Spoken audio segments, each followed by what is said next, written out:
Bonjour Biba. Bonjour Michel. Content de vous accueillir enfin sur, sur pour cette interview avec nos difficultés techniques. On va voir comment ça va se dérouler. Mais déjà, Biba, est-ce que vous pouvez nous parler de vous déjà, qui vous êtes, vous présenter auprès de nos auditeurs et nos lecteurs?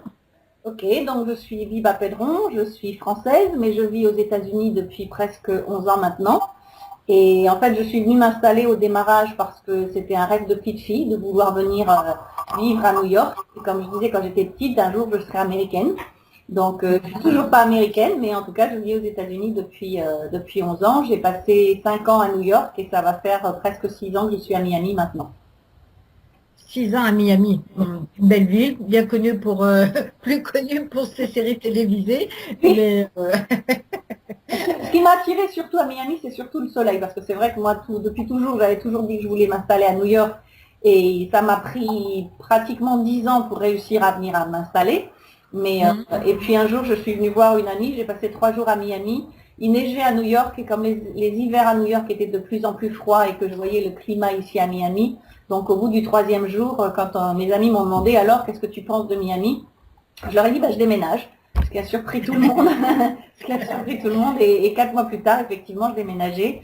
Et je dois dire que le climat, c'est ce qui m'attire le plus. La ville, c'est un peu différent, c'est une mentalité un peu particulière. Mais le climat, on a du soleil pratiquement toute l'année. Bon, on a quelques jours de froid où là, comme en ce moment, il y a pas mal de pluie, pas mal d'inondations. Mais c'est assez rare dans l'année. Donc c'est vraiment le climat qui m'a attiré. Et puis le lifestyle, comme on dit. Parce que vu là où j'habite, j'ai vu de toutes mes fenêtres, j'ai vu sur un cours de golf avec des points d'eau, il y a des cygnes, il y a des flamants roses. De l'autre côté, je vois l'océan, donc c'est assez sympathique, quoi. oui, effectivement. Le point de vue est agréable, manifestement. Euh, donc vous vivez là-bas à Miami. Oui. Et qu'est-ce que vous y faites? Et pourquoi vous êtes parti? Pourquoi je suis partie? Alors justement, je suis partie parce que c'était mon rêve de venir vivre aux États-Unis, mais pour pouvoir réaliser mon rêve, ça ne s'est pas fait du jour au lendemain, puisque pendant plusieurs années, je suis venue en vacances aux États-Unis et à plusieurs années d'ailleurs, plusieurs années de suite à New York, où au démarrage, la chose la plus simple que je faisais, c'était de chercher un emploi en me disant, je vais aller m'installer là-bas. Oui. Effectivement, pendant plusieurs années, pendant 2, 3 ans, j'ai fait la navette pour trouver du travail, mais je me suis aperçue qu'en fait, trouver du travail, c'était pas très compliqué, mais obtenir un visa, c'était très, très complexe. Donc, à un Oui. moment donné, je me suis dit, il va falloir trouver d'autres solutions. Et puis, surtout, un jour, on était en 97, oui, en mai 97, en fait, j'ai voulu venir passer 15 jours au mois de mai, puisqu'on sait que le mois de mai, il y a quand même beaucoup de ponts, donc il ne se passe pas grand-chose, il n'y a pas beaucoup d'activités. C'est Et sûr. à l'époque, j'étais responsable des ventes dans une société de fourniture de bureaux, et mon patron ne voulait pas me laisser partir pour 2 mois, parce que comme j'étais responsable des ventes, en m'indiquant que l'équipe avait besoin de moi, ceci, cela, j'ai dit, de toute façon, il ne va rien se passer, donc l'équipe ne va rien faire, donc si on a besoin de moi, il suffit de me téléphoner. Mais comme je suis quelqu'un de très têtu et que je ne lâche jamais le morceau, donc j'ai réussi à le convaincre et à partir pour 15 jours. Et là, effectivement, je me suis vraiment aperçue que trouver un visa, ça allait être beaucoup trop compliqué. Mais surtout, ce fait qu'il ne veuille pas me laisser partir, ça m'a déterminée à me dire que je ne laisserai plus jamais personne décider pour moi de ce que je peux faire ou ce que je dois faire, que ce soit pour prendre des vacances ou autre chose. Et c'est là que j'ai eu le déclic en me disant, à partir de maintenant, c'est même plus un emploi que je vais chercher aux États-Unis, mais c'est voir qu'est-ce que je peux monter comme société en France pour avoir la liberté de voyager comme je le souhaite et partir quand j'ai envie de partir. Mhm. Donc c'est un peu comme ça que ça s'est fait. Et puis donc ça a pris un petit peu de temps effectivement pour trouver ce que je voulais faire, mais en l'occurrence à l'époque c'était les débuts du télésecrétariat. Donc je me suis dit que voilà, si je voulais démarrer quelque chose qui ne demandait pas beaucoup d'investissement, j'avais juste besoin d'un ordinateur, un téléphone, un fax et Internet, et que c'est tout ce et j'avais pas besoin d'autre chose et que je pourrais travailler de chez moi. Donc j'ai quitté en fait en fin mars 98. J'ai quitté mon emploi un vendredi soir pour démarrer mon activité le lundi matin.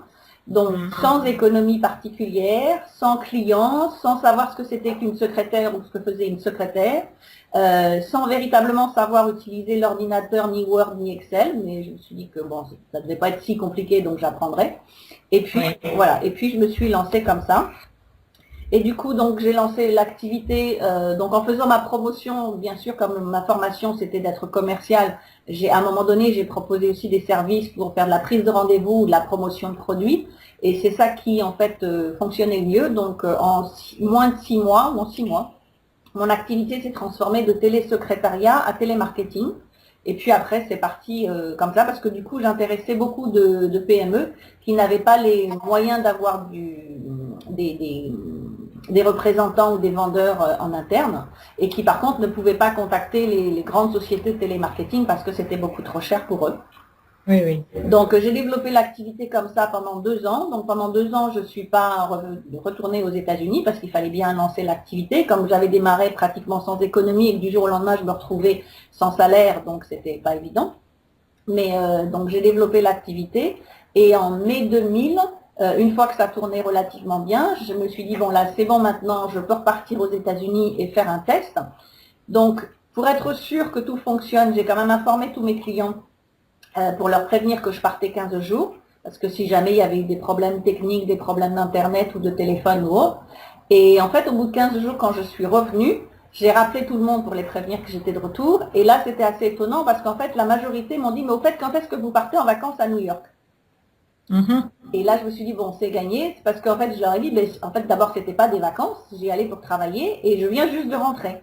Donc, ils étaient surpris eux-mêmes. Pourtant, ils avaient été informés que je partais, mais ils n'avaient pas vu la différence dans le travail, dans tout ce que je faisais, dans les appels. Même, je les avais pourtant appelés en étant sur place, mais la communication, c'était comme si j'étais à côté. Donc, à partir de là, ça m'a permis de me rendre compte qu'effectivement, je pourrais faire, à partir de maintenant, la navette entre Paris et New York, et que puisque mon activité, c'était de faire du téléphone, que je sois à Paris, que je sois à New York ou que je sois n'importe où, à partir du moment où j'avais un téléphone et Internet, je pouvais l'exercer. Ben oui. J'ai démarré un petit peu comme ça, sauf que donc j'avais une vie sympathique, c'est-à-dire je faisais 3 mois à New York, 3 mois à Paris, et ça me convenait très bien. Sauf qu'à un moment donné, au bout de 2 ans à la douane, ils m'ont fait un peu les gros yeux parce qu'ils trouvaient que je passais trop souvent, même si c'est légal, puisqu'à partir du moment où on ne passe pas plus de 90 jours, on a le droit de le faire, mais bon, pour autant, ils n'ont pas aimé. Donc, il a fallu effectivement que je cherche une solution pour, si je voulais rester plus longtemps ou de façon définitive, ou en tout cas avoir la possibilité de voyager comme je le souhaitais, il fallait trouver une option pour ce fameux visa. Et entre-temps, pendant ces 2 ans où effectivement j'ai fait la navette, je m'étais renseignée et donc j'avais vu qu'il y avait des possibilités d'obtenir un visa pour monter une société. D'accord. Donc à partir de là, c'est ce que j'ai essayé de faire, de voir dans quelle mesure je pouvais obtenir un visa pour monter une activité. Et puis ça a pris encore un certain temps, mais j'ai réussi après encore au moins une année de faire la navette entre les deux. D'accord. Oui, vous aviez cru vraiment à ce projet de monter une activité. Vous y croyez vraiment. C'était pas vraiment une volonté, c'était que j'avais pas le choix. Si je voulais pouvoir rester vivre comme je le souhaitais ou voyager comme j'en avais envie, j'avais vraiment pas le choix. Parce que moi, je pensais qu'on allait me laisser faire la navette entre les deux, ce qui m'allait bien. 3 mois, ça me convenait parfaitement. Mais voyant que ça allait commencer à poser des problèmes, donc c'est un peu par obligation que j'ai monté la société pour obtenir le visa, pour pouvoir y rester comme je le souhaitais en fait. D'accord. Et en fait, ce qui était assez étonnant, c'est que bon, pendant la période effectivement où j'ai fait la navette entre les deux, donc je me renseignais quand même de plus en plus pour savoir ce qui était fait. Et surtout au démarrage, je me suis renseignée de savoir comment je pouvais développer mon activité de télémarketing aux États-Unis.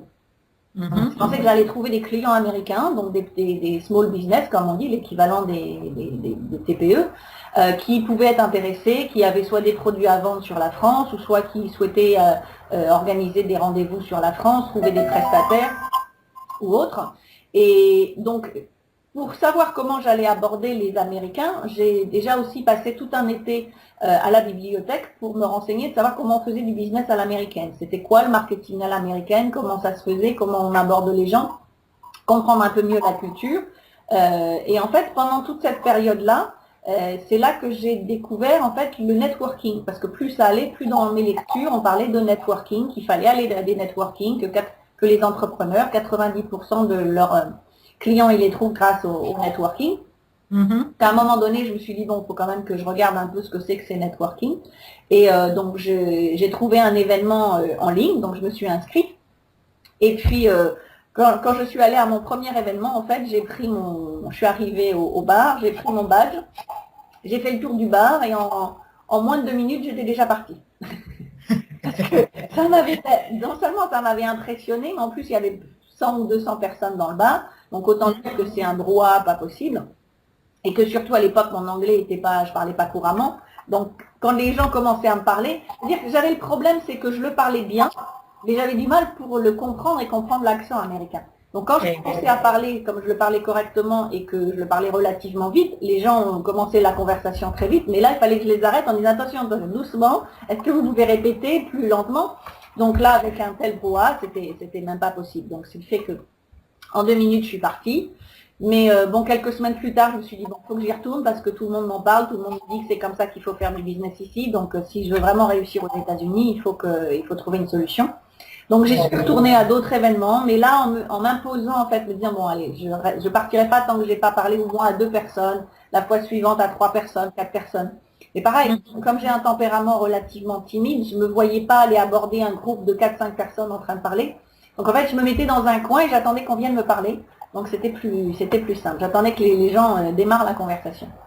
Donc, c'est un peu comme ça que j'ai découvert le networking à l'époque. Et votre timidité, vous parlez de timidité quand on vous voit, c'est pas évident. Et vous avez l'impression justement d'avoir développé une confiance en vous, de pratiquer ce genre d'attitude et de contact avec le networking? Alors oui, ça m'a aidé beaucoup. Alors c'est aussi une des raisons pour laquelle ma timidité, c'est une des raisons pour laquelle ça m'a donné l'idée de démarrer mes propres événements. Parce que comme je disais, comme je suis allée à plusieurs événements et que j'arrivais pas à parler aux gens, j'arrivais pas à passer la barrière de dire voilà, il y a 4 personnes ensemble et je vais pas arriver en disant bonjour, je m'appelle Biba, je fais ci, je fais ça. Donc en fait, je me suis dit, j'aime bien le concept, j'aime pas comment c'est organisé, mais j'aime bien le concept. Donc c'est aussi par rapport à ma timidité que j'ai décidé de créer mes propres événements. Où j'accueillis maximum 25 personnes, où là, le fait d'être l'hôtesse de l'événement, du coup, c'est moi qui accueillais les gens, et en plus, on est l'hôte, en général, les gens viennent vous voir, parce qu'ils viennent vous dire bonjour, ils viennent expliquer qui ils sont, ils viennent savoir si vous avez des contacts particuliers. Donc c'était plus facile pour moi, justement, d'aborder les gens en étant l'hôtesse, en les accueillant à la porte, et puis après de servir d'intermédiaire entre les gens, et puis le fait qu'il n'y ait que 25 personnes, ça me rassurait aussi, parce que là, je savais qu'il n'y aurait pas le bruit, donc ils allaient parler plus lentement, je pouvais leur demander de répéter éventuellement. Donc c'est une des raisons principales, c'est les 2 raisons en fait qui m'ont fait démarrer mes propres événements. C'est un, en me disant, ben, au moins je vais pouvoir discuter avec les gens, et en plus, si ça fonctionne, ben, pourquoi pas en faire un business. D'accord. D'accord.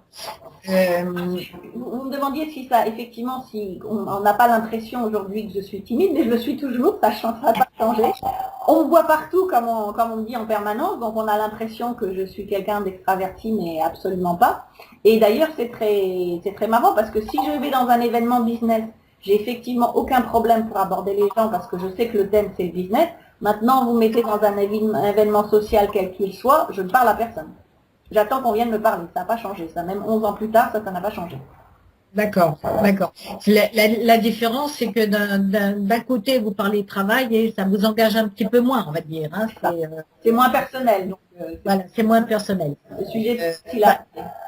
Voilà, c'est d'autant plus méritoire pour vous d'accepter de nous parler de vous comme ça maintenant, hein, parce que là je vous pose des questions un petit peu peut-être déstabilisantes, hein, mais si je vous dérange, surtout si ça vous dérange, je me dites. Hein. Du tout, parce qu'en fait, bon, c'est vrai qu'on me les pose assez souvent, et je pense que ça permet d'être un exemple aussi à d'autres personnes en disant, faut pas vous arrêter à votre premier blocage, quoi. Les choses peuvent évoluer. Alors, je pense aussi que la mentalité américaine m'a beaucoup aidée par rapport à ça. Parce que bon, le fait qu'effectivement maintenant on me dit on me voit partout, de mettre sa photo partout. Alors à l'époque, bon, aujourd'hui, la mentalité française déjà, c'est pas de se mettre en avant. Non. Même si on réussit, on ne se met pas en avant. Et puis surtout pas de mettre sa photo partout. Mais à l'époque, il y a 11 ans, il n'y avait pas les réseaux sociaux. Donc aujourd'hui, les gens, c'est plus facile, ils mettent leurs photos sur Facebook, sur LinkedIn ou sur différents réseaux sociaux. On a l'habitude de les voir, ils mettent leurs photos de vacances. À l'époque, c'était pas comme ça du tout.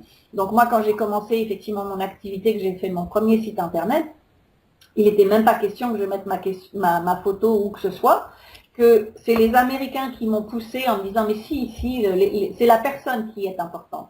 Ici, il faut vraiment mettre, en plus, ça dépend du type d'activité qu'on fait, mais bon, en l'occurrence, j'organisais des événements, après j'ai commencé à faire du coaching, donc bien sûr, c'est la personnalité qu'il faut mettre en avant. Donc j'ai fini par mettre ma photo sur mon site, parce qu'à l'époque, c'était pas des blogs, c'était des sites, mais il m'a fallu quand même 1 an et demi avant que j'arrive à mettre ma photo sur mon site. Et en revanche, une fois que j'ai compris le fonctionnement, qu'effectivement il fallait se mettre en avant, après effectivement on ne pouvait plus m'arrêter. C'est-à-dire qu'en 2006, quand j'ai écrit mon premier livre, livre papier qui était publié, donc effectivement j'ai mis ma photo sur la couverture, ce qui surprenait beaucoup des gens qui me connaissaient par rapport à la France en me disant mais tu vas pas mettre ta photo sur la couverture, ça n'a pas de sens. Et si ça avait un sens aux États-Unis, c'était important. Donc, et à partir de là, donc la mentalité américaine m'a permis de pouvoir développer ce côté personnalité, ce côté visibilité, mais aussi ce qui fait partie complètement du branding. Donc en fait, c'est se mettre en avant, que les gens sachent qui on est, ce qu'on fait, comment ça fonctionne, et qu'ils apprécient nos services, et que c'est parce qu'ils nous apprécient nous en tant que personnes et que derrière, effectivement, ils vont adhérer à nos services. C'est ça. Et d'ailleurs, ce concept de personal branding, justement, ça se développe peu à peu en France, hein, c'est vrai, mais c'est vrai qu'on ne voit pas beaucoup de sites ou de blogs avec le visage des personnes. Hein, on y vient, on y vient. Je pense que c'est un petit peu normal, c'est parce que d'abord le blogging c'est beaucoup plus récent en France qu'aux États-Unis, donc c'est comme les réseaux sociaux, les gens veulent bien les utiliser, mais dans certaines conditions. En plus, ils les utilisent pas énormément.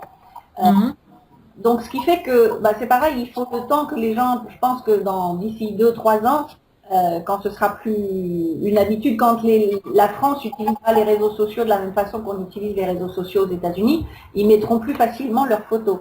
Mais c'est vrai que c'est dommage, c'est que j'ai constaté que dans beaucoup de blogs, les gens parlent en jeu ou parlent en nous, mais c'est pas qui est le jeu, qui est le nous derrière. Donc c'est vrai que c'est pas, il n'y a pas de côté humain.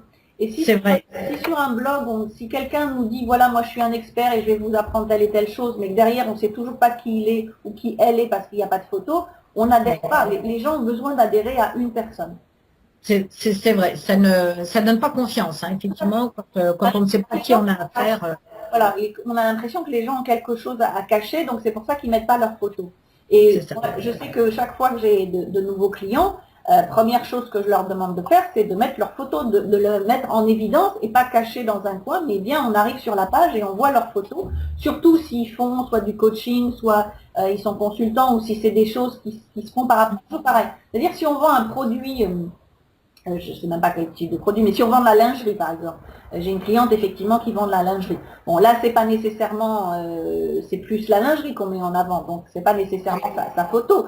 Mais beaucoup de gens qui font du blogging vous expliquent comment gagner de l'argent sur internet, comment être expert en ceci, comment être expert en cela. Donc là en revanche il faut effectivement qu'ils aient leurs photos sur le blog.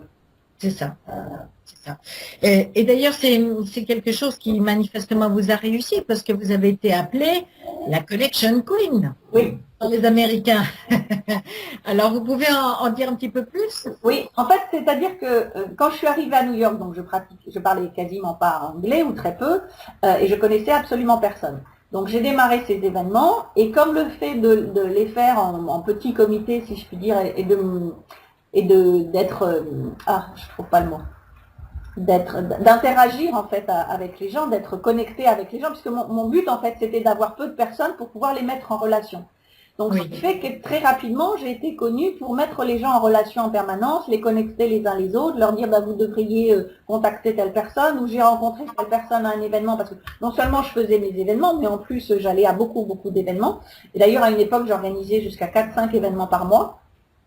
Sur Manhattan, mais j'en avais aussi sur Brooklyn, j'en avais dans le New Jersey, j'en avais dans Connecticut, j'en avais dans plusieurs endroits.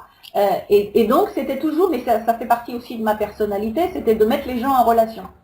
Donc, ce qui fait que très rapidement, les gens se sont aperçus que mon activité se développait et que je mettais toujours les gens en relation. Donc, petit à petit, c'est vrai que c'est les clients qui ont commencé à chaque fois, c'était la plaisanterie, you really the connection queen, disant que je connectais les gens. Donc, ce qui fait que c'est une expression qui, à l'époque, ne me plaisait pas beaucoup. Mais c'est vrai que c'était un peu la mode parce que j'avais une de mes coachs qui était The Easing Queen, donc Easing c'est la newsletter. Il y en avait une qui était The Queen of Cold Calling, donc de la prospection. Et il y avait un petit peu des queens un petit peu qui sortaient dans tous les sens. Et du coup c'était quelque chose qui me plaisait pas parce que je disais à tout le monde mais moi je suis pas une queen et j'ai pas envie d'être une queen de quoi que ce soit. Je suis la reine de rien du tout. Mais en fait c'est un de mes coachs qui m'a poussé à accepter le titre. Et non seulement à l'accepter, mais justement complètement changer mon branding par rapport à ça, puisque ma société à l'origine s'appelle Biba for Network. Donc ça veut dire Biba pour les connexions, pour le networking. Mais c'est vrai que le nom ne percutait pas véritablement, parce que beaucoup de gens me disaient, oui, mais ça veut dire quoi Biba for Network? Et pour moi, quand j'avais choisi mon nom, c'était évident. C'est-à-dire, on a besoin de Biba pour faire du networking, donc Biba for Network. Mais à partir du moment où les gens commencent à vous poser la question en disant, mais ça veut dire quoi le nom? C'est-à-dire que ça parle pas. Donc effectivement j'ai tout changé, donc j'ai changé le nom du site, j'ai changé donc et après j'ai commencé à faire toute ma communication sur The Connection Queen parce que là d'un seul coup aujourd'hui j'ai même plus besoin de dire ce que je fais quand les gens me rencontrent ou quand les gens lisent The Connection Queen sur ma carte de visite. D'abord ils aiment le nom, ils le retiennent. Oui. Donc, même s'ils retiennent pas mon nom à moi, The Connection Queen, ils vont s'en souvenir. Et en plus, ça permet d'ouvrir la conversation parce que les gens me disent « Ah, et comment vous faites ça? Et comment vous connectez les gens? Et comment vous pouvez m'aider ?» et du coup, moi, j'ai pas à parler, en fait. Ça parle tout seul. Comme vous dites, ça parle tout seul. D'ailleurs, j'ai envie de revenir sur ce que vous disiez au départ pour parler de cette capacité à mettre les gens en relation. Vous avez dit que vous organisiez beaucoup d'événements. C'est-à-dire, vous organisiez quoi? Quel type d'événements? Alors, les événements networking, en fait, c'est des soirées où on invite des entrepreneurs. Et la façon dont moi je les organisais, donc j'avais 25 personnes, donc chacun avait une minute et demie pour se présenter au groupe. Ensuite, j'avais un intervenant sur un sujet marketing, quel qu'il soit. Et après, donc les gens pouvaient discuter les uns entre eux. Donc, un événement networking, c'est des entrepreneurs qui se réunissent pour faire connaître leurs services, mais également pour essayer d'échanger des contacts. Donc, soit à un moment donné, on échange des contacts entre nous, soit peut-être il y a les services d'une personne qui peuvent être intéressantes. Donc, on trouve c'est comme ça qu'on trouve des clients aussi. Donc, les Américains, je sais pas, sur New York ou sur Miami, on peut probablement aller à 10-15 soirées par soir. Parce qu'il y en a, alors je sais qu'en France, il y en a, mais il n'y en a pas autant que ça. Et en fait, le but, c'est d'aller rencontrer le maximum de gens pour essayer soit de trouver des clients, soit que les gens qu'on rencontre nous donnent des contacts pour de futurs clients. D'accord. Alors, qu'est-ce qui vous a amené aux réseaux sociaux? Alors, les réseaux sociaux, c'est parce que les réseaux sociaux ont évolué. Donc, en fait, moi, quand j'ai commencé, donc je faisais que mes événements et j'avais pas l'intention de faire autre chose et j'avais jamais envisagé de devenir coach. Surtout qu'à l'époque, quand je suis arrivée aux États-Unis, c'est pas, il y a 11 ans, il n'y avait pas autant de coachs que ça en France. Et je crois que j'en connaissais même aucun en France. Par contre, je suis arrivée aux États-Unis, tout le monde voulait me coacher. Oui. Je ne comprenais pas pourquoi tout le monde voulait absolument devenir mon coach. Donc, ça m'a pris du temps, effectivement, de commencer à travailler avec un coach. Mais moi, j'avais pas du tout l'intention, ça ne faisait pas partie de mes projets. Mais en fait, je me suis aperçue qu'avec le networking, les gens vont à beaucoup d'événements, qu'ils échangent beaucoup leurs cartes de visite, mais derrière, il ne se passe pas grand-chose. Donc, beaucoup de gens disent que ça fonctionne pas parce qu'en fait, il ne faut pas de suivi.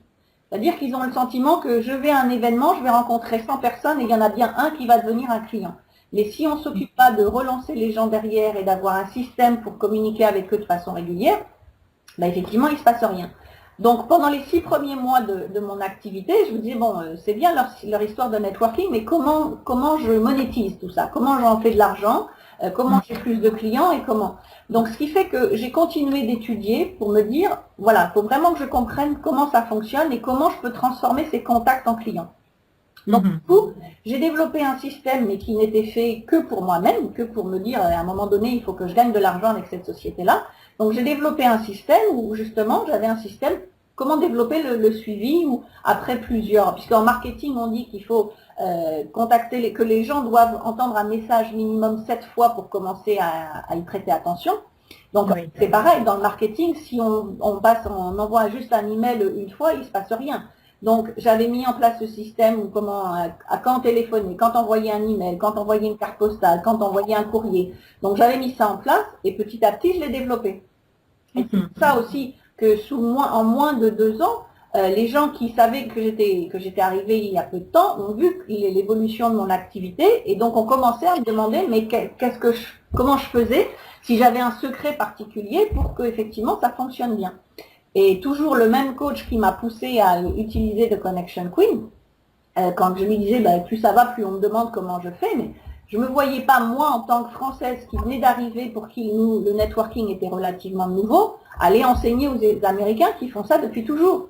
Mais c'est là aussi la différence de mentalité, c'est qu'en France, on a toujours le sentiment que si on n'a pas un diplôme de ceci, on n'a pas un diplôme de cela, on ne peut rien faire d'autre, et que si on est dans un certain domaine, on peut rien faire d'autre. Les Américains, ça, ils n'en ont rien à faire. Eux, ce qu'ils voient, c'est le résultat. Donc, mon coach m'a dit, à partir du moment où il y a un système qui fonctionne et que tout le monde maintenant demande qu'est-ce qui est fait, comment c'est fait, il faut partager ce système avec les autres. Donc, ce que j'ai fait, c'est que comme, une fois de plus, je ne me sentais pas apte à être coach ou j'avais pas envie particulièrement d'être coach, j'ai créé un programme, c'est-à-dire mon système, je l'ai mis dans un programme, donc ça incluait, je crois, 80 ou 100 pages ou 200 pages de programme, plus différents audios, disant, bon voilà, j'ai créé le programme, maintenant vous achetez le programme, vous savez ce que je fais, vous n'avez qu'à faire la même chose. Et donc ce programme s'appelle Power of Networking Secret, et c'est toujours un des programmes les plus vendus d'ailleurs. Oui. Et très vite, je me suis aperçue que les gens, ils ont besoin d'autre chose que simplement un programme en fait. Donc les gens venaient me dire, oui, c'est bien, j'ai acheté le programme, mais je fais quoi? Mais la suite, c'est quoi? Mais comment je mets telle et telle chose en place? Parce que il y a des gens qui sont capables qui prennent suffisamment l'initiative pour faire tout seul, d'autres ont besoin d'être accompagnés. Et donc c'est comme ça que petit à petit j'ai aidé 1 personne, 2 personnes, 3 personnes et puis à force c'est les gens qui vous appellent coach parce que c'est jamais moi qui me suis déclarée comme coach, mais une fois qu'on aide 1, 2, 3, 4, 10, 20 personnes et que effectivement ces personnes-là ont des résultats avec les techniques que l'on utilise et qu'on leur enseigne, effectivement, on devient un coach et même si on n'a pas besoin d'être certifié, on n'a pas besoin de quoi que ce soit, mais on a juste besoin de montrer du résultat. Donc moi, les résultats, je les montrais par rapport à mon activité et je les montrais par rapport à mes clients. Et puis, donc, au fur et à mesure de tout ça, bien sûr, les réseaux sociaux sont arrivés. Donc, ce qui fait que moi, j'ai commencé à utiliser les réseaux sociaux et puis quand j'ai vu comment ça fonctionnait, je les ai intégrés dans ma formation. Oui. Et d'ailleurs, c'est en 2009 que j'ai fait la nouvelle version, donc j'ai remis à jour mon programme. Là, justement, j'ai intégré les réseaux sociaux et là, pareil, beaucoup de gens m'ont dit, oui, mais comment je fais, et Facebook et Twitter et ainsi de suite. Et ainsi de suite. Donc, ça a été une suite logique, en fait, parce que les réseaux sociaux, ça reste du networking. C'est en ligne, mais le concept est exactement le même que du networking quand on rencontre les gens. C'est-à-dire qu'il faut les contacter une fois, mais une fois ne suffit pas. Donc, il faut avoir un système de suivi, il faut savoir les relancer plus facilement. Et puis, l'avantage des réseaux sociaux, c'est que maintenant, il suffit qu'on suit les gens, on peut suivre leur vie un peu sur les réseaux sociaux. Donc, il y a moins besoin peut-être de téléphoner, moins besoin d'envoyer d'emails, mais ça n'empêche que toutes ces stratégies-là, il faut les combiner. Mais c'est plus facile d'aborder les gens parce que on voit sur Facebook, on voit ce qu'ils ont mis, donc il suffit de répondre à un message et la communication se fait plus facilement en fait. C'est ça.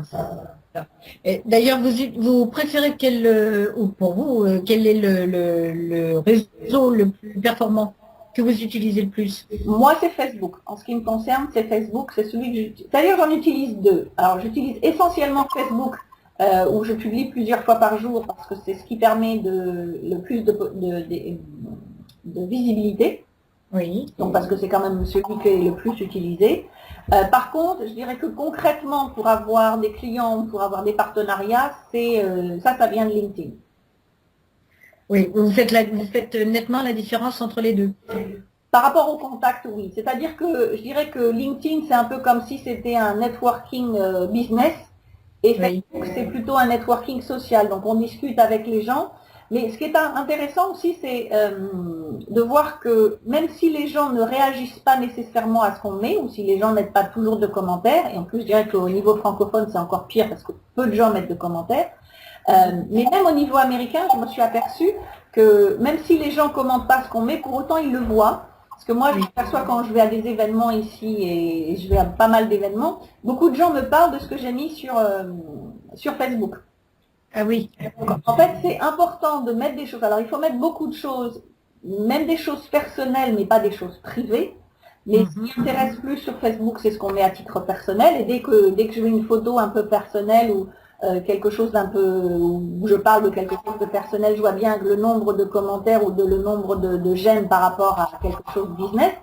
Ce qui est important, c'est de trouver la balance entre les deux. Parce qu'en fait, les gens vont nous voir parce que on met des choses personnelles, mais pour autant, comme ils voient le personnel, ils vont aussi voir le business.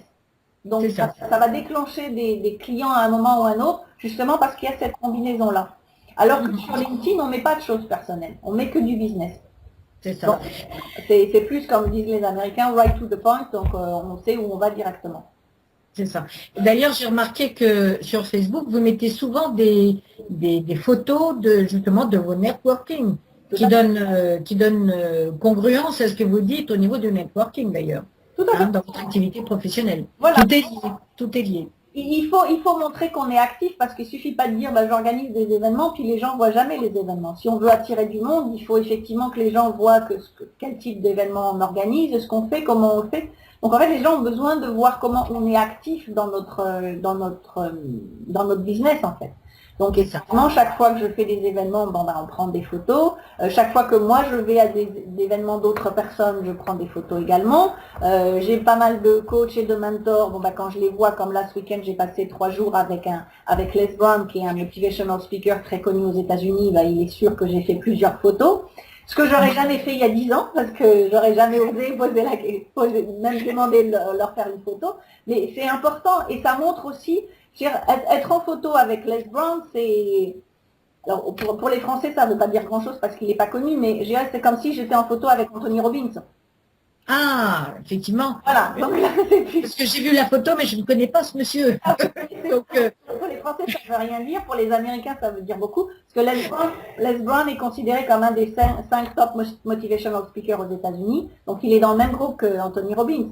Donc, ça veut dire que vous êtes à un niveau, vous arrivez à un certain niveau, vous côtoyez certaines personnes. Et surtout, ça veut dire que vous continuez de développer votre business, en fait. Vous n'êtes pas tout seul dans votre coin à faire votre petit truc, mais que vous arrivez à un certain niveau national, si je puis dire, qui fait que vous êtes en relation avec ce type de personnes. D'accord.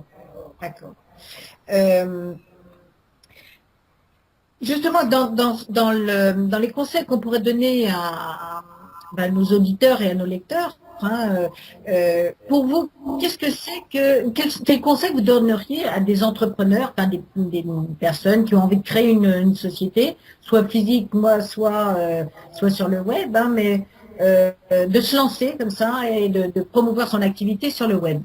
Vous diriez quoi?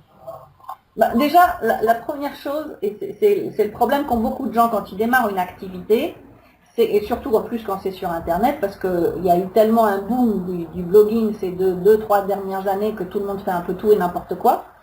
Donc, la première chose, c'est que les gens lancent une activité sans connaître la cible.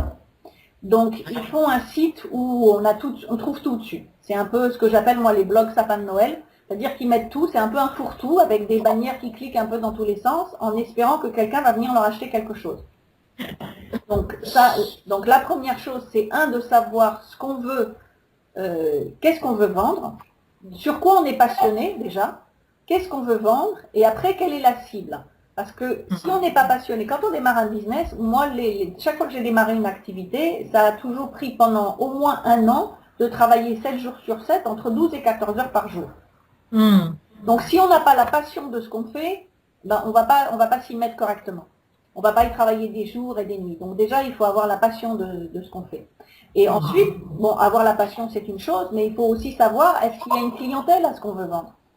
Et s'il y a une clientèle, quelle est-elle? Et pas de se dire, je vais aller un peu dans tous les sens, et puis c'est un peu comme jeter un ballon en l'air en se disant, il y en a bien un qui va le récupérer. Alors que si on connaît sa cible, on sait du coup où est-ce qu'on va aller faire du marketing, on sait quel type d'événement on va aller. Si en France, il y a, par exemple sur Paris, il y a quand même pas mal de groupes networking, donc dans quel groupe on va aller. Donc une fois qu'on connaît sa cible, ça devient beaucoup plus facile de gérer son marketing. Donc ça, c'est vraiment les deux premières choses, de savoir ce qu'on veut faire exactement, et est-ce qu'il y a une cible, et où est-ce qu'on trouve sa cible. Et une fois qu'on a ça, après on peut mettre en place le marketing, parce que du coup, quand on connaît quelle est la cible, on connaît quel est le langage de sa cible, on sait comment leur parler, on sait comment les trouver. Comme on dit aux États-Unis, to fish where the fish are, c'est-à-dire que ce que j'explique toujours, c'est si vous voulez aller pêcher la baleine, vous n'allez pas dans la Seine ou dans la rivière du coin. Si vous voulez le poisson, je sais pas, je connais pas les poissons de rivière, mais si vous voulez un poisson de rivière, vous n'allez pas au milieu de l'océan. Donc voilà, c'est la même chose. Donc quand je donne cet exemple-là, pour les gens, ça paraît tellement évident et même un peu stupide en disant non, je ne veux pas aller pêcher la baleine en plein dans la Seine. Mais pour autant, ils font cette erreur-là au niveau de leur business, c'est-à-dire qu'ils veulent des clients, mais comme ils ne savent pas où aller les chercher, ils vont dans tous les sens. Donc ce qui fait que c'est pas discipliné, c'est pas organisé, et puis ils s'essoufflent très vite parce que comme ils vont pas au bon endroit, ils se disent, au bout d'un certain temps, ils se disent, il se passe toujours rien. Et ils comprennent pas pourquoi. C'est ça.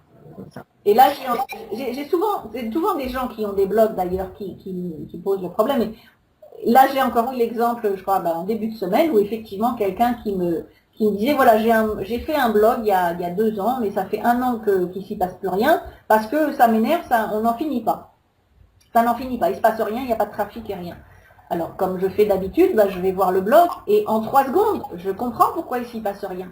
Parce qu'il y a tellement de sujets que ça ne veut rien dire, il n'y a pas de sens. Les gens ne se retrouvent pas, les gens ne comprennent pas pourquoi, en quoi est utile ce blog. Si on n'a pas un sujet bien précis, ou quelque chose en tout cas qui tourne autour, si une fois on parle de comment s'arrêter de fumer, comment s'occuper de son chien, comment être premier sur Google, comment faire des AdWords, comment faire de l'affiliation, et après on repart, comment le bien-être, enfin bref, il y a un mix qui est fait. Et ça, je pense que c'est malheureusement, et c'est une des raisons pour laquelle j'ai commencé à attaquer le marché francophone il y a 2-3 ans, parce que j'ai vu en fait quand le blogging a démarré qu'il y avait cette fausse idée qu'il suffisait de démarrer un blog et que c'était un petit peu la baguette magique. C'est-à-dire qu'on voyait partout, démarrer un blog, vous allez gagner plein d'argent, vous allez pouvoir quitter votre emploi. Et malheureusement, un blog, je crois que les gens ne considèrent pas un blog comme une véritable activité, comme une véritable société. Et si on ne considère pas ça comme une véritable société, qu'on ne traite pas comme un véritable business, de toute façon, ça ne peut pas marcher. C'est vrai que c'est un discours qu'on voit souvent sur le web. Ouvrez un blog et puis vous allez gagner de l'argent facilement. Oui. Quand on regarde sur les 3 dernières années le nombre de blogs qui ont été créés et le nombre de personnes qui s'en sortent vraiment, qui gagnent vraiment de l'argent, et ceux qui ont fait une différence, le pourcentage il est très faible. C'est ça. Donc, si on reprend ce que vous nous disiez à l'instant, c'est donc, si on veut créer son blog et avoir une activité sur le web, entre autres, c'est déjà avoir une passion et transmettre les messages autour de cette passion à une cible bien précise, quoi. C'est de trouver à qui on va transmettre cette passion-là. Voilà. Et pas essayer de vendre à tout le monde, parce que beaucoup de gens disent, oui, mais moi, mon blog, il est fait pour tout le monde. En général, quand on dit qu'un service ou un produit fait pour tout le monde, il est fait pour personne, parce que personne ne s'y retrouve. Et c'est souvent les gens qui disent mon produit est pour tout le monde, qu'effectivement, ils n'arrivent pas à trouver de clients. Donc, il est toujours préférable de travailler sur une niche. Les gens s'imaginent que plus c'est large, en fait, et plus c'est facile de trouver des clients. En fait, c'est le contraire. Plus vous êtes sur une niche, et plus ça va être facile de trouver des clients. Et je donne toujours comme exemple mon autre activité, donc My French Network, qui est une société de consulting que j'ai créée il y a 10 ans, où j'aide les francophones à s'installer aux États-Unis. Je travaille véritablement sur une niche, c'est-à-dire que pendant très longtemps, maintenant ça se développe, mais pendant plusieurs années, en fait, c'était les Français qui investissaient moins de 100 000 $ pour venir monter une société aux États-Unis. Donc c'est pas les multinationales, et elles viennent pas me voir quand elles ont 10 millions à investir, elles venaient pas me voir. Mais j'ai travaillé sur une niche tellement petite, si je puis dire, que du coup toute ma communication était beaucoup plus facile à faire, et c'est pour cette raison-là que, en fait, ça fait 9 ans que je suis en tête de Google sur certains mots très précis comme création de société aux États-Unis, investir aux États-Unis. Ça fait 9 ans que je suis en tête de Google. Pour autant, j'ai jamais payé de SEO. À l'époque, je m'occupais pas de savoir ce que c'était que les mots-clés ou quoi que ce soit. Mais étant sur une niche, obligatoirement, les mots-clés reviennent obligatoirement. C'est ça.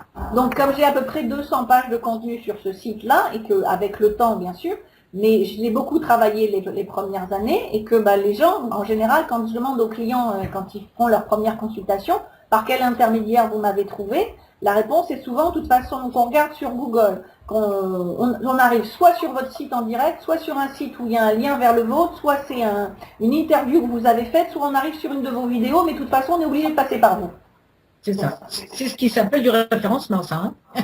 Référencement, je n'ai jamais fait en tant que... C'est pour ça que des fois, je dis à des clients, je dis, vous polarisez pas sur ces histoires de mots-clés, il faut faire ceci, il faut faire ça. Écrivez comme vous avez envie de l'écrire sur votre sujet, parce que si vous cernez bien votre sujet, les mots-clés, ils arrivent d'office.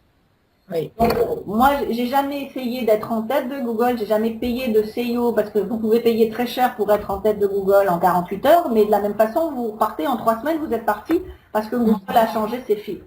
Maintenant, moi, je suis en tête depuis 9 ans, et je l'ai jamais fait exprès, mais justement, étant sur une niche et utilisant obligatoirement toujours les mêmes mots qui reviennent en permanence, c'est ça, effectivement, qui permet d'avoir un tel référencement, et étant sur une telle niche, comme les gens disent, quoi qu'on fasse, de toute façon, on tombe toujours sur vous.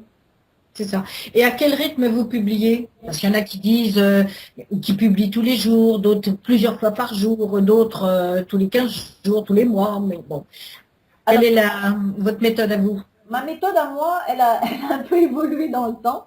C'est vrai que j'essaie, dans la mesure du possible, sur mes sites qui parlent de marketing, de publier une fois par semaine.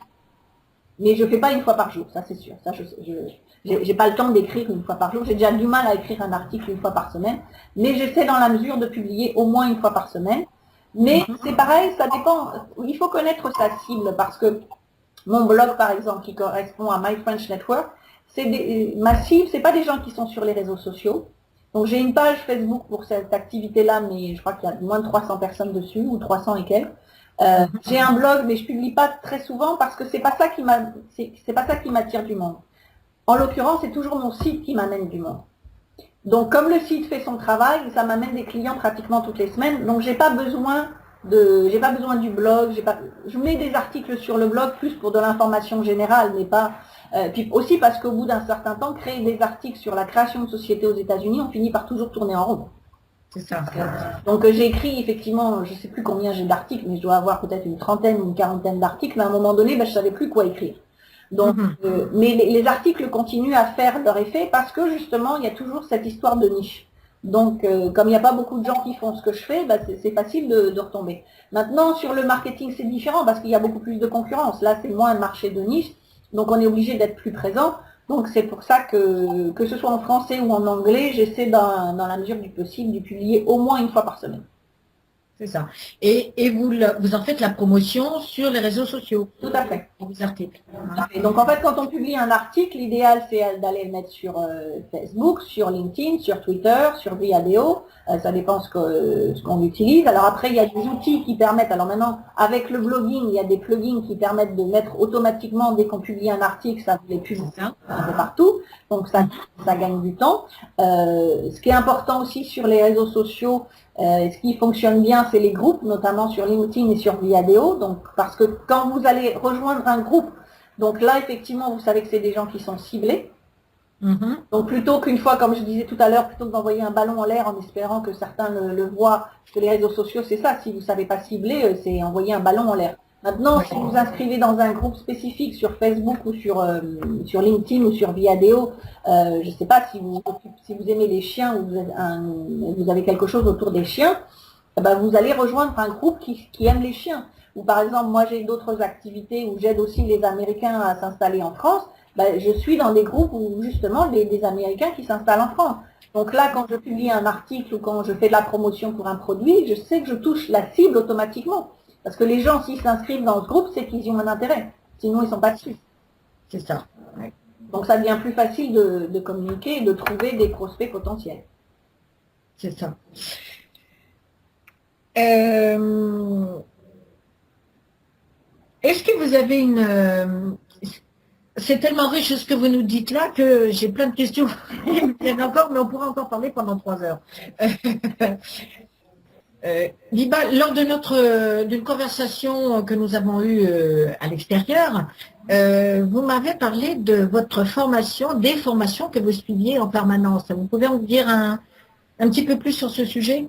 Oui. Et pourquoi d'ailleurs? Voilà, tout simplement parce que tout à l'heure on disait que bon, il y a 2-3 ans le blogging a explosé en France, mais que derrière il y a eu beaucoup de gens qui ont été déçus parce que c'était pas exactement ce qu'ils pensaient. Donc le problème c'est que je crois qu'il faut que les gens comprennent que quand on monte une activité, qu'elle soit sur internet ou autre, et une fois de plus, même si ça n'est qu'un blog, parce que les gens ont un peu moi je fais pas la différence entre avoir un blog et avoir une société. C'est-à-dire qu'un blog c'est vraiment un outil marketing. C'est-à-dire que moi, je ne suis pas internet marketeur, je ne suis pas blogueuse. Pour autant, je dois avoir 5 ou 6 blogs, je crois. Mais le blog, c'est un outil marketing. Donc, les gens comprennent que ça fait partie, on est entrepreneur, on doit avoir de la communication, on doit faire du marketing, on doit faire un certain nombre de choses. Et le blog, c'est un des éléments. C'est simplement un des outils. D'accord. Le problème, c'est que beaucoup de gens, comme effectivement le message qui était passé il y a quelques temps, c'est vous créez votre blog et voilà, vous mettez 2-3 bannières et vous allez avoir plein de clients. Bon, ça suffit pas. Et après, après, il y a eu toutes ces formations relativement chères qui sont arrivées, où on a eu un peu le sentiment qu'il suffisait d'acheter une formation et que là aussi, tout allait démarrer. Ce que les gens doivent comprendre, c'est que quand on a un business, on n'arrête jamais d'apprendre. Il n'y a pas de limite à ce qu'on apprend. Donc, depuis que je suis aux États-Unis, j'ai eu des coachs depuis des années, donc il m'a fallu un peu de temps pour comprendre que j'avais besoin d'un coach, parce qu'effectivement c'était nouveau pour moi, donc je ne voyais pas pourquoi tous ces gens avaient des coachs, parce que surtout qu'aux États-Unis, ils ont un coach pour les relations, un coach pour le business, un coach pour les animaux, un coach pour ceci, bref, il y a des coachs pour tout. Donc la mentalité française n'étant pas celle-ci, c'était difficile de comprendre. Mais après, je me suis aperçue que en fait, j'avais des collègues qui avaient démarré au même niveau que moi. Et puis en quelques années, elles étaient là, puis moi j'étais toujours là. Et je ne comprenais pas pourquoi il y avait toujours un décalage entre les deux.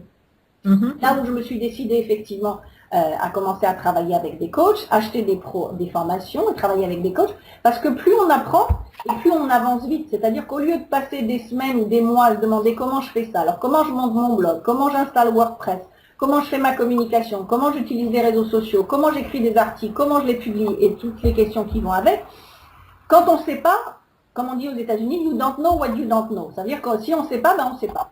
Alors, on peut toujours essayer de regarder sur Internet, voir des informations gratuites, et je suis sûre que la majorité des gens ont des tas d'e-books gratuits, des tas de tutoriels, des tas de vidéos gratuites, qu'ils en ont plein leur ordinateur, mais soit ils les regardent jamais, soit ils les regardent, mais ça leur donne toujours pas comment il faut faire les choses. Donc si on n'est pas accompagné, si on ne se forme pas en permanence par des gens qui savent mieux que nous et qui vont nous faire gagner du temps, on n'y arrive pas. Donc je crois que le problème, c'est que beaucoup de gens... Alors il y a deux types de personnes. Il y a ceux qui veulent tout gratuit, qui s'aperçoivent qu'ils ne s'en sortent pas parce que le gratuit, ça ne les fait pas avancer. Il y a ceux qui achètent toutes les formations qui sont sur le marché, parce que moi je récupère des clients qui m'ont dit « Ah, j'ai la formation d'un tel, j'ai la formation vidéo d'un tel, j'ai la formation ceci d'un tel, j'ai la formation pour le blog d'un tel, j'ai la formation pour apprendre à parler d'un tel. » Et on est 1 an plus tard, je dis « Et avec tout ça, je dis, pourquoi vous avez besoin de moi si vous avez déjà tout ça ?» Parce que pour autant, ils n'ont pas mis les choses bout à bout. C'est ça.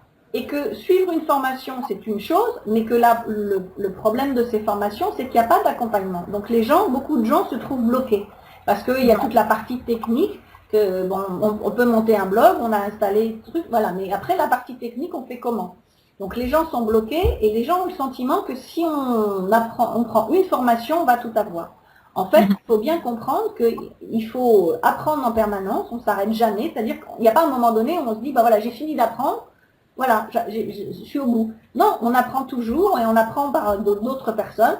Donc c'est pour ça que je change de coach assez régulièrement, parce que ça me permet aussi d'avoir des techniques différentes, parce que d'un coach à l'autre, on ne va pas apprendre les mêmes choses. Je fais partie de depuis 10 ans, j'ai fait partie de beaucoup de groupes mastermind, qui sont des groupes justement d'entrepreneurs qui se réunissent pour s'entraider.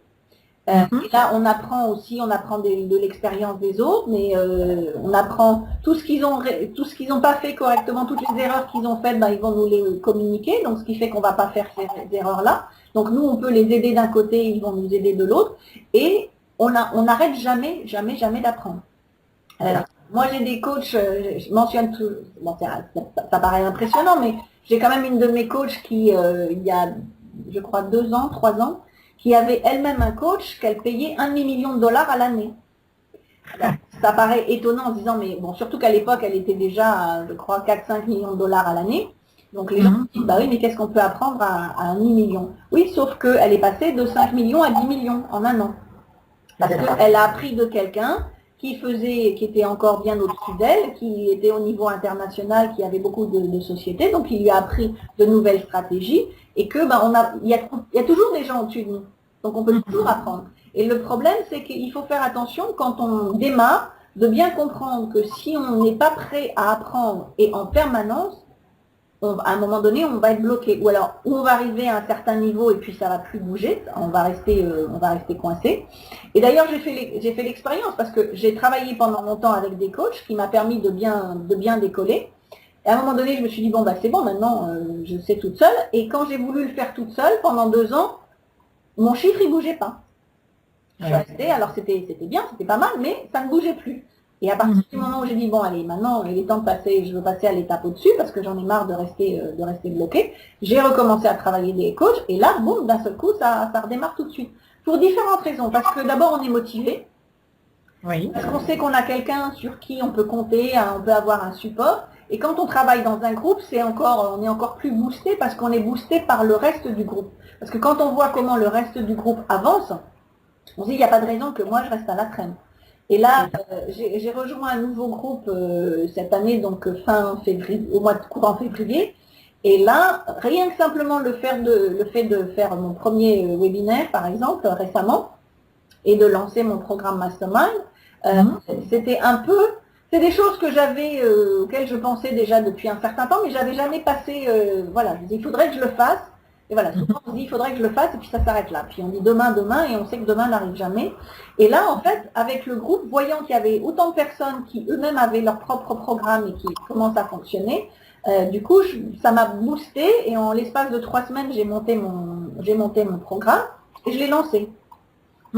Si j'avais pas été dans un groupe, je me serais peut-être encore dit, bon, bah allez, je vais le reporter un peu plus tard, et on verra plus tard, et on verra plus tard. Alors que là, on est boosté, multiplié par 5, par 10, par 20 en fonction du nombre de personnes. Et on est vraiment tous là pour s'entraider. Donc c'est important, d'avoir un coach pour aller toujours plus haut et toujours prendre plus. Et deux, de faire partie d'un groupe pour être boosté en permanence. C'est ça, pour avoir le courage et oser avancer, oser plonger dans le vide quelquefois. Hein, et puis surtout de savoir qu'on n'est pas seul dans son coin, parce que quand on est seul et qu'on ne sait pas ce qu'il faut faire, et une fois de plus, on ne sait pas ce qu'on ne sait pas, donc si on ne sait pas le faire, on ne va pas le faire. Mais là je vois dans le groupe que j'ai démarré il y a quelques semaines, de voir comment les gens, puisque un mastermind en plus c'est pas un concept qui est très connu sur le marché francophone, de voir comment les gens ont réagi immédiatement et qu'ils ont vu eux-mêmes tout ce qu'ils avaient pu faire en peu de temps par rapport à ce qu'ils faisaient d'habitude normalement eux tout seuls, ils ont été très surpris parce que du coup, d'un seul coup, ça ouvre des portes. Il y en a plusieurs qui ont monté leur programme, un autre qui a créé son premier produit. Il y en a plusieurs où je leur ai montré effectivement comment modifier leurs tarifs pour obtenir plus de clients.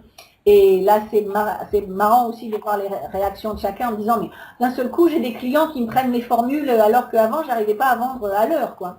Donc, il y a plein de choses comme ça qui font que, oui, ça permet d'aller beaucoup plus rapidement parce qu'on apprend des autres en permanence. C'est ça. Je reviens d'ailleurs sur ce que vous disiez tout à l'heure, sur la formation permanente. Hein. Et quand vous parliez des personnes celles qui n'achètent jamais de formation, qui veulent que du gratuit, et d'autres qui en achètent plein, je sais que, je vais parler de mon cas, c'est ce que j'ai fait aussi, mais au bout d'un moment, c'est saturation, quoi. Parce qu'il y en a tellement qu'il faut tout faire en même temps, Et je sais qu'on en a déjà parlé ensemble, donc c'est pour ça que je vous repose la question, pour que vous puissiez en parler avec nos auditeurs, mais c'est comment faire, quoi. Parce qu'au bout d'un moment, il y a vraiment une vraie démotivation, parce qu'on ne peut pas tout faire, on ne peut pas être au four et au moulin, quoi. Voilà. Et c'est pour ça que mon conseil auprès des clients, bon, une fois qu'ils ont acheté leur formation, bon, ben, s'ils les ont acheté, je les encourage à aller jusqu'au bout, mais s'ils les ont pas encore acheté, moi, ce que je conseille toujours, c'est de prendre une formation à la fois. Ça sert à rien d'en prendre 4, parce que tout le monde me dit, oui, mais j'ai besoin de la vidéo, j'ai besoin de ci, j'ai besoin de ça. Non, on n'a pas besoin de tout au démarrage. Et justement, le problème, et vous avez l'expérience, c'est que quand on achète tout, de toute façon, on va au bout de rien. Donc, ça n'aide pas plus. Ou en tout cas, ça prend beaucoup de temps, parce que comme C'est ça, ça ralentit beaucoup. Hein. Ça ralentit parce que le temps de tout apprendre, et puis bah, pendant que vous apprenez, bah, vous n'écrivez pas vos articles, vous n'avez pas le temps d'avoir des clients, vous n'avez pas le temps de faire de marketing. Donc en fait, il est vraiment important de savoir quelles sont les priorités, dire qu'est-ce que j'ai besoin en premier. Alors par exemple, ça peut être prendre une formation pour savoir faire un blog, pour pouvoir le démarrer. Une fois qu'on maîtrise bien ça et qu'on a suffisamment de trafic et qu'il se passe des choses, bah, là il est toujours temps après de se dire bon bah j'ai besoin de la formation pour faire des vidéos. Donc, et pareil, donc il faut y aller petit à petit et une chose à la fois. Et je dis exactement la même chose pour les gens qui démarrent sur les réseaux sociaux, parce que beaucoup me disent, bah oui, mais j'ai un compte sur LinkedIn, sur Twitter, sur Facebook, sur ceci, et je fais rien. Ben non, parce que là aussi, ils sont partis dans tous les sens et sans comprendre comment ça fonctionnait. Donc moi, je dis toujours, vous choisissez un réseau social, celui que vous aimez le plus ou qui vous parle le plus. Vous commencez par celui-là, même si ça doit prendre 3 mois, pendant 3 mois, vous ne faites que celui-là, mais vous l'utilisez, vous voyez comment ça fonctionne, vous vous habituez, et une fois que vous le maîtrisez correctement, vous passez au suivant. Alors, et quand je dis vous passez au suivant, c'est pas vous arrêter le premier pour en attaquer un deuxième, mais par exemple, pendant 3 mois, 6 mois, vous êtes sur Facebook, vous maîtrisez Facebook correctement, et puis ensuite, vous ajoutez Twitter. Parce qu'une fois qu'on a compris le principe de l'un, bon, bah, c'est facile de faire les autres. Donc, on a pris l'habitude sur Facebook, après on ajoute Twitter, et après on ajoute LinkedIn, et ça sert à rien d'être partout à la fois. C'est ça, c'est ça. Et à vous entendre, on entend bien la notion de méthode, rigueur et organisation indispensable. Absolument. Et je crois que c'est ça qui manque aussi, d'ailleurs, beaucoup de clients me le disent, c'est l'organisation. Oui. Et d'ailleurs, c'est marrant parce que la semaine dernière, un des membres du Mastermind visiblement, il est retourné sur ma page YouTube et il a trouvé une de mes vidéos où je parlais comment organiser son temps. Oui. Du coup, il l'a reposté sur le groupe du Mastermind en disant aux autres, bah voilà, moi j'ai des problèmes d'organisation, et il a donné un peu la synthèse de ce que j'avais dit dans la vidéo pour dire aux autres, bah voilà comment ça m'a aidé. Et comment maintenant, effectivement, comment bloquer du temps sur son agenda. Et c'est ce que je recommande toujours pour les gens qui démarrent. C'est-à-dire plutôt que d'aller une fois de plus dans tous les sens, c'est d'avoir un agenda et de bloquer des créneaux horaires. Et de dire, bah, pendant une demi-heure, je vais faire telle chose. Et pendant la demi-heure suivante, je vais faire telle chose. Comme ça, une fois qu'on l'a marqué, c'est plus évident que de se le dire dans la tête en disant bah, je vais le faire, et puis une fois de plus, on sait qu'il se passe autre chose et qu'on n'a pas le temps de le faire. C'est vraiment de bloquer son agenda. C'est-à-dire de la même façon que si vous avez un client de 10h à 11h, bah, vous n'allez pas dire bah non, bah, je prendrai plus tard parce que j'ai autre chose à faire. Non, vous avez un client, vous allez le prendre de 10 à 11. Donc vous allez bloquer dans votre agenda que de 10 à 11, vous vous consacrez à ce client-là. De la même façon, il faut se considérer comme son client le plus important. Et il faut savoir bloquer des créneaux horaires dans son agenda uniquement pour soi, pour se développer en tant qu'entrepreneur. Alors ça peut être pendant 1 heure, on va apprendre, on va s'occuper d'une formation. Pendant 1 heure, on va écrire. Pendant 1 heure, on va être sur les réseaux sociaux. Pendant 1 heure, on va faire autre chose. Mais vraiment bloquer des créneaux horaires dans la journée. De toute façon, en marketing, si on veut faire les choses correctement, 80% de notre temps est censé être passé au marketing. 80%, c'est énorme. La majorité des gens en font moins de 5%. Et c'est pour ça qu'ils disent que ça ne fonctionne pas. Et d'ailleurs, l'autre jour, la semaine dernière, j'ai fait une interview pour un autre site qui va démarrer bientôt. Et donc, la personne me demandait, c'est quoi votre journée, une journée type de Viva, c'est quoi? Et en fait, je cherchais, et donc je lui expliquais ce que je faisais. Je dis, en fait, si je regarde une journée type, c'est que de la communication. C'est que ça. C'est de la communication, du marketing, et puis bien sûr gérer les consultations, les sessions avec les clients. Ça n'est que ça. Alors, ce qu'il faut comprendre aussi, c'est que comme on ne peut pas être partout à la fois, moi je conseille toujours aux gens de savoir ce qu'il faut faire, parce que c'est important de savoir ce qu'il faut faire et comment on le fait, de comprendre un peu les notions de ce qu'on doit faire. Mais une fois qu'on sait ce qu'il faut faire, il faut les déléguer. Parce qu'on ne peut pas tout faire. On ne peut pas être partout à la fois. C'est ça. Donc là, moi, je vois, en ayant mis en place récemment le webinaire, bon, ben, je ne savais pas comment fonctionnait un webinaire. Donc plutôt que de me dire, ça va me prendre 3 semaines toute seule pour savoir comment il faut l'utiliser, ben, j'ai payé quelqu'un pour me former. Et du coup, ça a pris que quelques heures au lieu que ça me prenne des semaines. Après, j'ai besoin de mettre en place le fameux Optimize Press pour mettre les vidéos et ainsi de suite. Bon, je connais un peu le concept, mais j'ai définitivement pas le temps de m'occuper de ça, d'apprendre. Donc, c'est quelque chose que j'ai délégué. Après, il a fallu mettre en place le site membership. Bah, c'est pareil. Je considère que c'est pas mon travail à moi de le mettre en place parce que je sais pas et parce que ça va me prendre des heures et des heures alors que je vais peut-être payer quelqu'un 5 heures pour me le faire, mais après, c'est terminé. Et que je préfère, moi, consacrer mon temps à trouver des clients, à faire du marketing, trouver des clients et faire des sessions. Sachant que moi, par exemple, je facture minimum $200 de l'heure par rapport à ce que je fais, bah, je préfère passer passer 1 heure avec un client qui va me rapporter $200 que de passer 5 heures à faire quelque chose où ça va rien me rapporter. Donc, si je dois payer quelqu'un $10, $20 ou 30 ou même 50 ou $65 comme certaines personnes que je paye de l'heure, eh ben, je préférais les payer pour qu'ils fassent ce qu'ils savent faire, que moi je ne sais pas ou que je ne maîtrise pas et que surtout je n'aime pas faire. Dans ce temps-là, moi je peux rentabiliser mon temps avec ce que j'aime faire. Et ce que j'aime faire, c'est aider les autres, c'est aider les gens à se développer, c'est faire des formations marketing ou aider les gens avec le consulting, les gens qui viennent s'installer aux États-Unis. Et pour trouver des clients, bah, c'est à moi effectivement de faire le marketing. Donc moi je garde ce que j'aime faire et ce qui me rapporte de l'argent. C'est ça, c'est rester focalisé sur sa passion et ne pas se perdre en route, parce que c'est ça le danger. Finalement, c'est ce que j'ai ressenti pendant un moment, c'est l'impression d'être perdu en route, quoi. Bon, voilà, c'est un danger qui donne à tel point que je me doute, enfin, je pense que c'est ce qui fait que nombre de blogueurs arrêtent en route. Bien sûr. Complètement démotivés, perdus, lassés, fatigués. Et pourtant avec des espoirs plein la tête. Et pour autant, je dirais qu'aujourd'hui, c'est tellement plus simple de déléguer, parce que quand j'ai démarré il y a 10 ans, on ne trouvait pas des gens à $10 de l'heure. Hein. Si on voulait quelqu'un, c'était du 60, $100 de l'heure. Aujourd'hui, il y a tellement de sites qui existent comme Elance, Odesk ou des sites comme ça, où vous pouvez trouver des gens qui vont vous installer votre blog pour $50. Vous allez pouvoir trouver des gens qui vont poster vos articles. Il y a même un site qui s'appelle Fiverr.com où tout est à $5. Donc si vous voulez que quelqu'un vous poste votre article, alors c'est vrai que c'est plus en anglais, qu'on trouve plus de choses en anglais, mais il y a quelques prestations en français aussi. Vous voulez que quelqu'un vous poste votre article sur 40 sites, bah, plutôt que de le faire tout seul, bah, vous payez quelqu'un $5 et il va vous le poster en 1 heure. Donc pendant cette heure-là, bah, vous avez largement le temps de faire autre chose. Ah oui.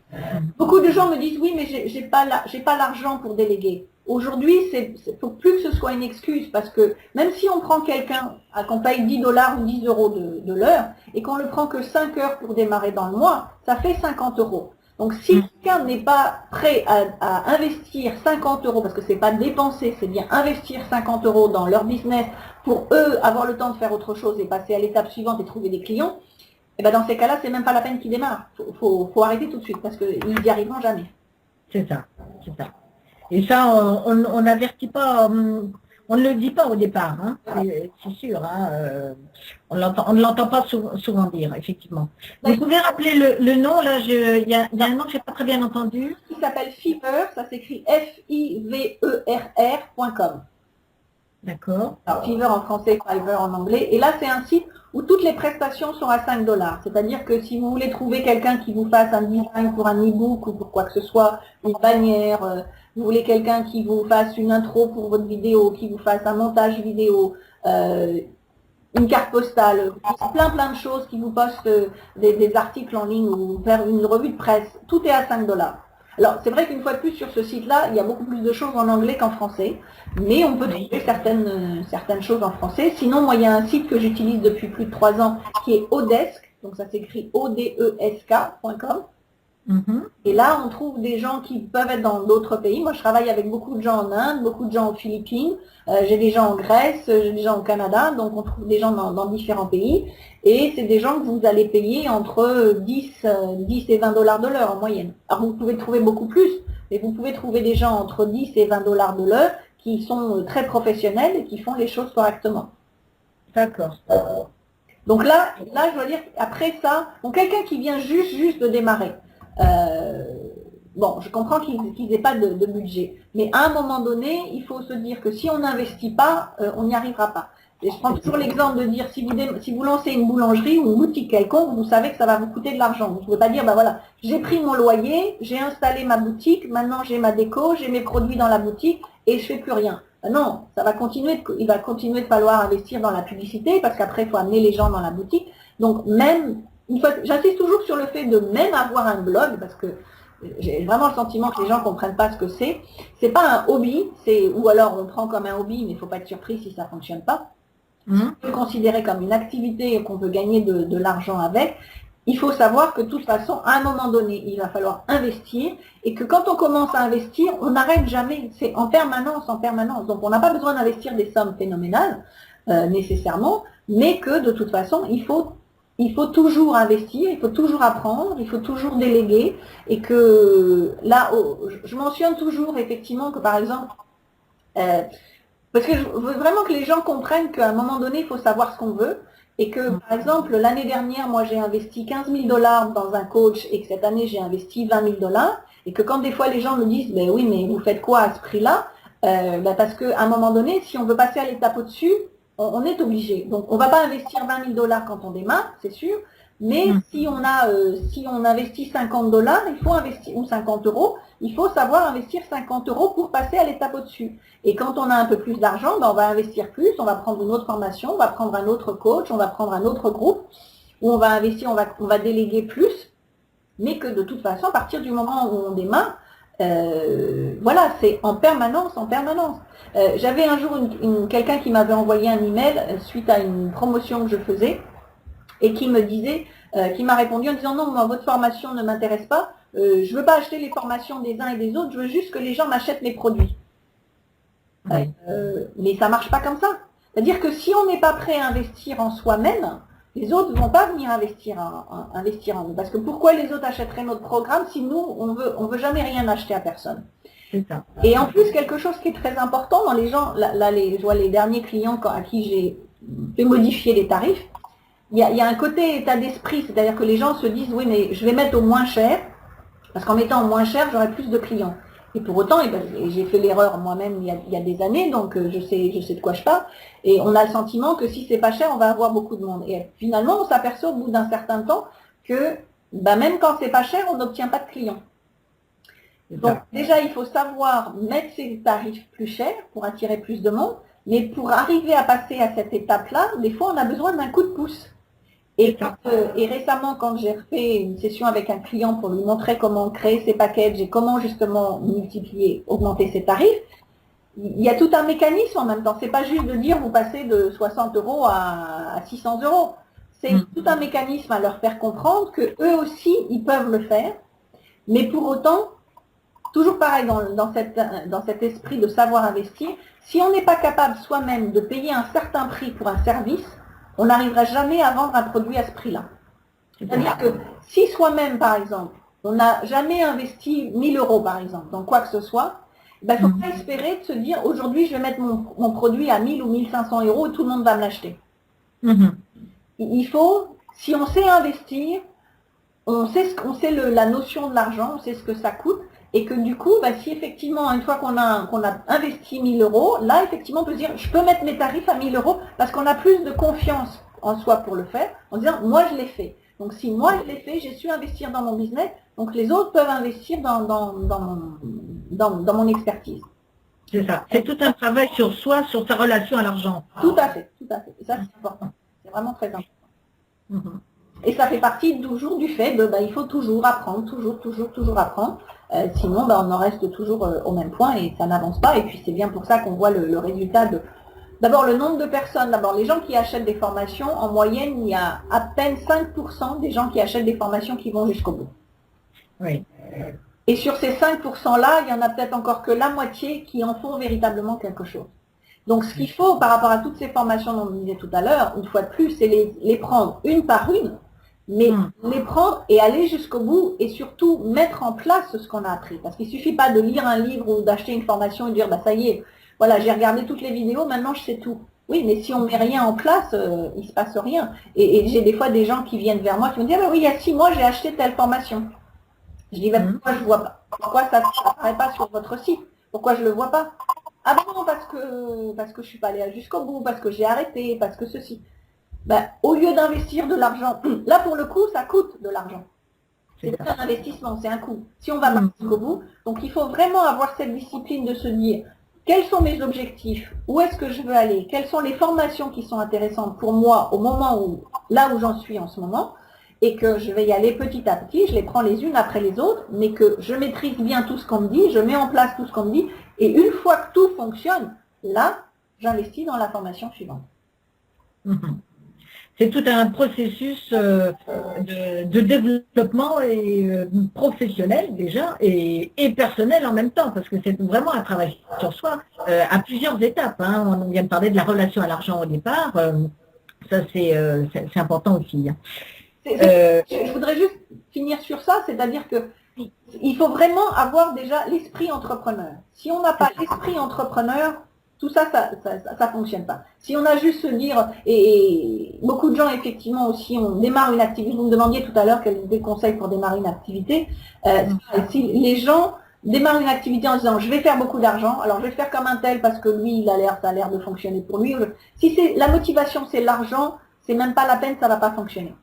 Une fois de plus, là pas de l'argent, c'est pas ça qui va amener. Il faut avoir, d'abord, c'est la passion qui va nous amener l'argent, parce qu'on est suffisamment passionné pour passer à travers tous les obstacles possibles pour dire de toute façon c'est ça que je veux faire et ça va fonctionner, donc on va arriver à avoir les clients et on va avoir de l'argent. Et d'avoir véritablement un esprit entrepreneur et non pas l'esprit d'amateur en disant ben voilà, je mets un truc là, je mets une bannière dans un sens, une bannière dans un autre, c'est un fourre-tout et puis on va bien voir ce qui se passe. Non, là, ça ne fonctionne pas. Donc, il faut vraiment avoir cet esprit entrepreneur. Et un entrepreneur, c'est que il faut qu'il investisse en permanence dans son business. Il faut qu'il investisse sur lui-même. Et justement, on parlait de Les Brown tout à l'heure, de la personne avec qui j'ai passé les 3 jours pendant le week-end, le motivational speaker, et qui disait pendant les 3 jours qu'en ce moment, vu l'économie, et l'économie est aussi mauvaise en France qu'aux États-Unis, vu l'économie actuelle, le meilleur moyen, la meilleure chose sur laquelle on puisse investir en ce moment, c'est d'investir sur soi-même. C'est pas d'investir dans des actions ou d'investir dans l'immobilier, quoi que ce soit, c'est vraiment d'investir sur soi-même, dans son business, pour pouvoir aller plus loin. Merci Biba, vous mettez de l'eau à mon moulin là.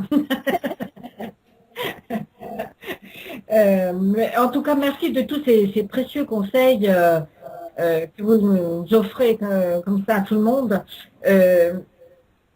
Pour terminer cet entretien, si vous voulez, est-ce que vous avez une actualité que vous aimeriez partager à nos auditeurs là? Alors justement, on en a parlé un petit peu tout à l'heure, c'est effectivement le lancement du mastermind que j'ai lancé il y a quelques semaines maintenant. En fait, c'est quelque chose c'est une passion, d'abord parce que moi je participe à des masterminds depuis des années et que je vois bien comment ça m'aide.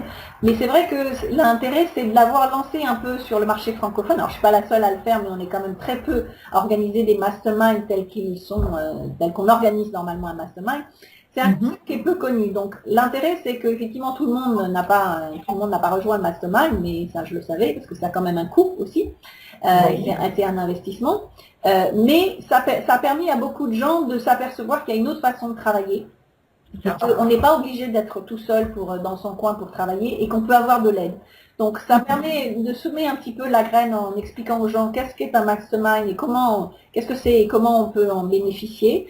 Et puis surtout, je suis assez surprise et très contente d'ailleurs de voir ce qui se passe avec les membres qui nous ont rejoints pour le moment et de voir comment justement en peu de temps ils ont changé leur façon de penser, changé leur façon d'aborder leurs produits, d'aborder leur business ou d'organiser leur business et comment ils s'entraident les uns les autres et de voir d'abord les témoignages non seulement qu'ils m'ont donné mais de voir l'aide, parce qu'on a un groupe privé sur Facebook où ils communiquent en permanence, de voir comment ils s'aident en permanence et ça je trouve ça assez phénoménal et ces gens-là m'ont dit mais voilà, j'avais besoin de ça depuis longtemps, je ne savais pas que ça existait, mais j'avais besoin de ça, j'avais besoin de ce support. Donc si les gens veulent en savoir un petit peu plus, il suffit qu'ils aillent sur s'unirpourréussir.com et ils auront en fait l'accès aux différents webinaires que j'ai pu faire récemment. et pouvoir nous rejoindre s'ils le souhaitent. Mais surtout, ça explique aux gens qu'est-ce qu'un webinaire, qu'est-ce qu'un mastermind et comment on peut en profiter et comment véritablement on peut booster son business, parce que c'est ce que moi j'appelle ça une force invisible. La force, Oui. c'est une force invisible. On est toujours porté vers le haut par les autres. On sait qu'on a un support. Si on a quelques problèmes que ce soit, on peut se tourner vers les autres. Là, dans les membres, chaque fois qu'il y en a un qui fait quelque chose de nouveau, il demande un peu aux autres ce qu'ils en pensent.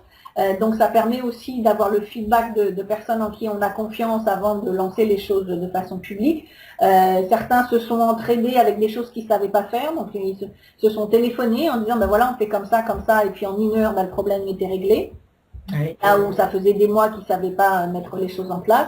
Et en plus, ça pousse parce que, alors il y a une notion de réciprocité, c'est-à-dire qu'on n'est pas dans un mastermind uniquement pour prendre, mais on est bien là pour échanger, c'est-à-dire qu'on donne et on reçoit en échange. Parce que quelqu'un qui n'est là que pour recevoir, ça ne fonctionne pas, c'est même pas la peine. Mais il faut se dire qu'on est prêt à donner aux autres autant qu'ils nous donnent, et que de voir comment les autres, et c'est pour ça que dans mon dernier groupe que moi j'ai rejoint ici aux États-Unis, de voir comment certains en plus, là, j'ai rejoint vraiment un groupe de personnes à un niveau relativement élevé, donc ça booste aussi, ça permet moi de me monter en plus. De voir comment ils font les choses, de se dire, moi j'ai envie d'être là aussi, il n'y a pas de raison, si eux le font, je dois pouvoir le faire. Donc ça nous force à nous pousser en permanence pour toujours atteindre le niveau suivant et en se disant, il n'y a pas de raison, s'ils le font, je dois en être capable, donc il faut juste que je me lance. C'est ça. Ça, c'est important. C'est ça. C'est l'effet de groupe et la notion de synergie bien connue sur l'émulation dans le groupe. Bon, c'est sûrement très précieux effectivement pour tous les participants de ce groupe. Donc on va rappeler les coordonnées. Hein, c'est sur le site s'unirpourréussir.com et où chacun peut s'inscrire en même temps, visionner vos actualités sur ce site et sur ce mastermind. Voilà, tout à fait. C'est-à-dire quand les gens vont sur s'unirpourréussir.com, ils vont avoir accès à 3 vidéos qui sont les enregistrements justement des webinaires précédents que j'ai pu faire il y a 1 mois, qui expliquent déjà qu'est-ce que le concept, parce qu'avant de rentrer dans un mastermind, il faut déjà comprendre ce que c'est. Donc déjà, la première vidéo, c'est 2 heures où j'explique quel est le concept du mastermind et comment moi, effectivement, par rapport à mon expérience aux États-Unis, comment ça m'a aidé et comment du coup ça peut aider les autres. Et puis après, donc il y a 2 autres vidéos où je parle notamment aussi des problèmes principaux des gens quand ils veulent monter une activité, des 6 challenges qui reviennent en permanence. C'est-à-dire que les questions qu'on me pose, elles reviennent toujours autour de 6 questions. Donc ça permet d'aborder ça également. Et donc justement, comment un mastermind aussi peut aider à solutionner ces 6 challenges. D'accord. Plein de conseils précieux, autrement dit.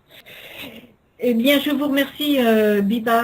Je vous remercie énormément de tous ces conseils et de cette interview que vous nous avez accordée. J'espère que la technique ne nous fera pas défaut cette fois-ci et qu'on pourra bien transmettre tous ces messages sur nos sites respectifs. En tout cas, je vous remercie vivement et au plaisir de se rencontrer à nouveau sur Facebook, LinkedIn ou un jour en personne, qui sait. Et voilà, c'est ça. Une rencontre en personne, ce sera encore mieux d'ailleurs. Je vous souhaite une bonne journée. Merci à vous surtout pour l'invitation et pour l'opportunité. Écoutez, c'est avec plaisir. Bonne fin de journée, Biba. Merci. À bientôt. Et puis à bientôt.